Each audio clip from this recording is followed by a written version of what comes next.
आज हम लोग मैथ क्लास 11th के एनसीईआरटी की एक्सरसाइज 16.1 के इंट्रोडक्शन के बारे में बात करेंगे। उससे पहले हम लोग एक बार रिकैप कर लेते हैं जो हम लोग ने पहले की क्लास में पढ़ा हुआ है। प्रोबेबिलिटी होती क्या है? प्रोबेबिलिटी की को हिंदी में क्या बोलते हैं? प्रायिकता। इसका क्या होता है? Favourable outcomes divided by total outcomes.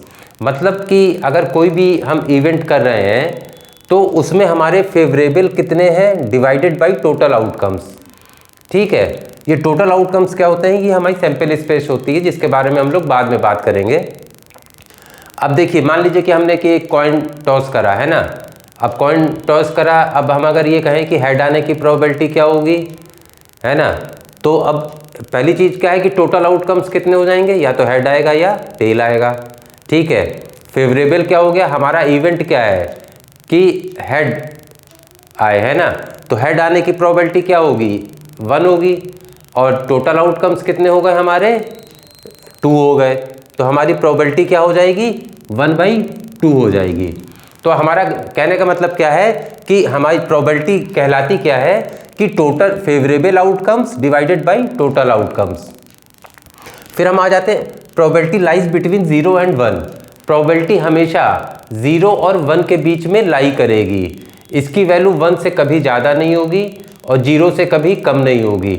0 हो सकती है या 1 हो सकती है।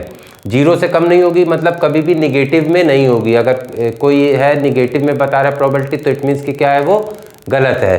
ठीक है, तो इसका मतलब क्या होगा? 0 और 1 के बीच में अगर मान लीजिए आपको फ्रैक्शन में दी गई है कोई प्रोबेबिलिटी, और मान लीजिए कोई प्रोबेबिलिटी है कि कह रहा है 27/13 है, तो ये क्या है? ये रॉन्ग है।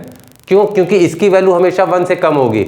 हमेशा जब भी न्यूमरेटर की वैल्यू डिनोमिनेटर से ज़्यादा होगी तो इसका मतलब क्या हो जाता है कि उस फ्रैक्शन की वैल्यू क्या होगी? हमेशा 1 से ज़्यादा होती है ना। इस चीज़ को हमेशा ध्यान में रखिएगा कि निगेटिव कभी भी प्रोबेबिलिटी निगेटिव में नहीं होगी। और दूसरा, अगर फ्रैक्शन में दी हुई है तो इट मीन्स कि वो न्यूमरेटर हमेशा छोटा होगा। जैसे अगर कहा जाए 7/13, तो ये क्या है? ये प्रोबेबिलिटी हो सकती है ना, क्योंकि इसमें क्या है, न्यूमरेटर छोटा है और डिनोमिनेटर क्या है? बड़ा है। अब आ जाइए कि श्योर इवेंट क्या होते हैं। श्योर इवेंट वो होते हैं जबकि प्रोबेबिलिटी हमारी क्या रहेगी? 1 रहेगी, है ना। श्योर इवेंट में हमेशा हमारी प्रोबेबिलिटी क्या रहेगी? 1 रहेगी। सपोज करिए कि हमने एक डाइस थ्रो करा, तो हमें प्रोबेबिलिटी निकालनी है कि the number should come is either even और ऑड। मतलब जो अगर हम एक डाइस थ्रो कर रहे हैं तो हमारा जो नंबर आए वो या तो इवन हो या ऑड हो। तो हम लोग जानते हैं कि जब हम लोग करेंगे तो हम लोग का क्या आएगा? 1 आएगा, 2 आएगा, 3 आएगा, 4 आएगा, 5 आएगा, 6 आएगा। यही नंबर्स तो आएंगे डाइस में, है ना। तो अब इसमें क्या है? इवन भी हैं, ऑड भी हैं, है ना। या तो इवन हो या ऑड हो, तो इसकी प्रोबेबिलिटी क्या हो जाएगी? 1 हो जाएगी, क्योंकि ये सभी नंबर इसमें इंक्लूड हो रहे हैं, है ना। तो इसलिए हमारी ये क्या है? ये हमारा श्योर इवेंट है ना। ये हमारा कौन सा हो गया? Sure event.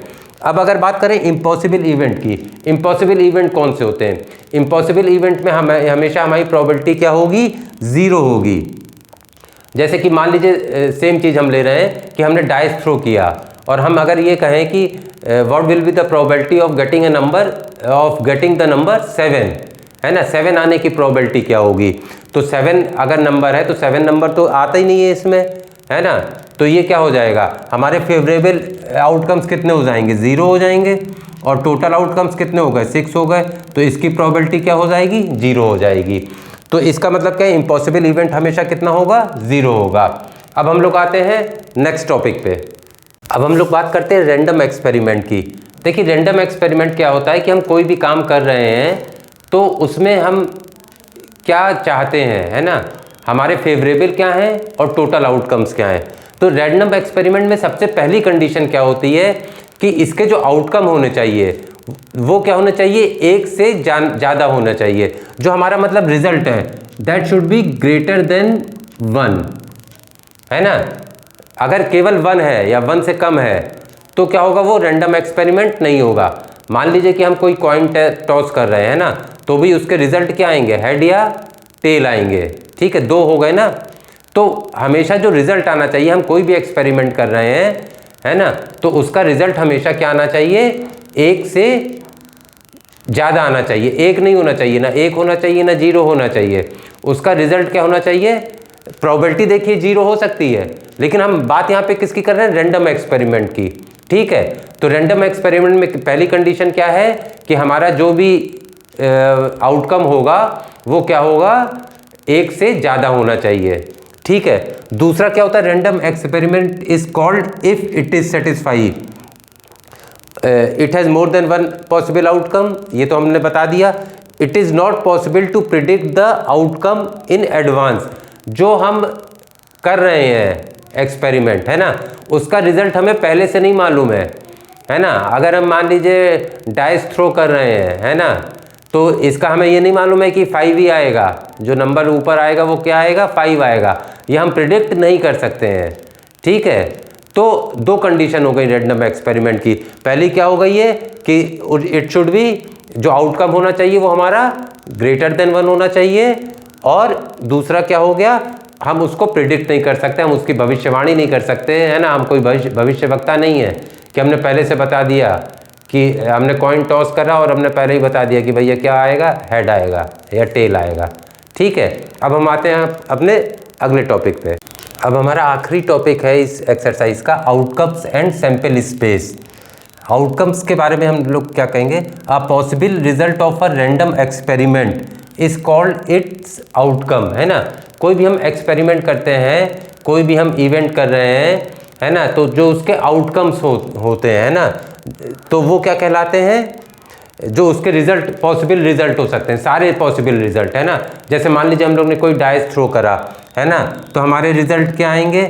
या तो 1 आएगा, या 2 आएगा, या 3 आएगा, या 4 आएगा, ये 5 आएगा, ये क्या आएगा? 6 आएगा, है ना। तो ये सब हमारे 1 भी हमारा पॉसिबल ये रिजल्ट है ना, ये भी पॉसिबल रिजल्ट है, ये भी पॉसिबल है, ये भी पॉसिबल है, ये भी पॉसिबल है, ये भी पॉसिबल है ना। 6 हमारे क्या है? पॉसिबल रिजल्ट है ना। तो इनको हम लोग क्या बोलेंगे? ये आउटकम्स हैं हमारे। 1 2 3 4 5 6 हमारे क्या हैं? अगर हम कोई डाइस थ्रो कर रहे हैं तो हमारे पॉसिबल रिजल्ट आउटकम्स कितने हो सकते हैं? 6 हो सकते हैं। तभी जो प्रोबेबिलिटी की डेफिनेशन में क्या कहा जाता है कि favourable outcomes divided by total outcomes, है ना। ठीक है, और ये हर एलिमेंट क्या कहलाता है? ये सैंपल पॉइंट कहलाता है। इसको हम लोग क्या बोलते हैं? Sample point. हर एलिमेंट जो है वो क्या कहलाता है? सैंपल पॉइंट कहलाता है। ठीक है, ये तो हमारा हो गया, क्या हो गया? ये आउटकम्स हो गए जो हमारे हो सकते हैं ना। अब हमारी बात आती है सैंपल स्पेस। देखिए सैंपल स्पेस जो है ये सबसे ज़्यादा इंपॉर्टेंट है प्रोबेबिलिटी में, है ना। अगर आप इसको समझ गए तो आपको कोई भी दिक्कत नहीं होगी, है ना। सैंपल स्पेस समझना बड़ी दिक्कत की बात है। इसको बस समझना है कि हमें कैसे सैंपल स्पेस बनानी है ना। अब देखिए ये जो हो गई, ये डाइस थ्रो करने की हमारी क्या हो जाएगी? सैंपल स्पेस हो जाएगी, है ना। इसमें हमारे सैंपल स्पेस में जो टोटल पॉसिबल आउटकम्स है वो सब होते हैं, है ना। ठीक है, अभी तो ये तो एक इजी सा वो है कि हमने डाइस थ्रो करा, हमारी सैंपल स्पेस क्या हो गई? 1 2 3 4 5 6। आगे जब आप लोग क्वेश्चन करेंगे तब आप लोग को बताऊंगा डिटेल में कि सैंपल स्पेस कैसे निकाली जाएगी। ठीक है, तो हमारी सैंपल स्पेस क्या हो जाती है? जो टोटल क्या हो जाएगा? टोटल पॉसिबल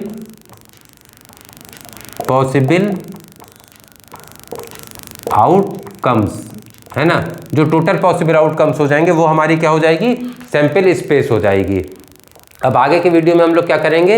इसके क्वेश्चंस करेंगे, तो हम लोग इसको और डिटेल में समझेंगे।